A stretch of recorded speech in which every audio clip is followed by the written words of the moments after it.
पांच दफा दाबी नहीं मुख्यमंत्री मोहन माझी को भेटी ऑल ओडिशा जिओ टैग कर्मचारी महासंघ सारा राज्य में 6000 जिओ टैग कर्मचारी रही गोटे जिओ टैग पिछा 50 टंका मिलता है। पूर्व पांच दफा दाबी नहीं पूर्व सरकार निकट में अनेक बार दाबी उपस्थापन कौन सुफल मिल ना।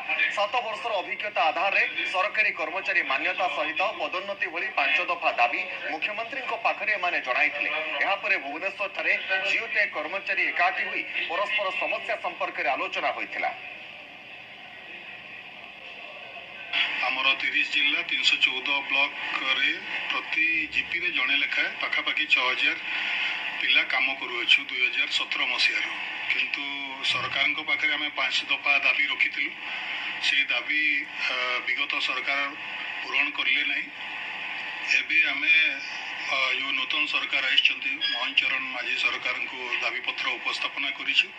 आमपाई दरमार व्यवस्था करा जो इंसेंटिव 50 टंका दौरान 500 टंका करा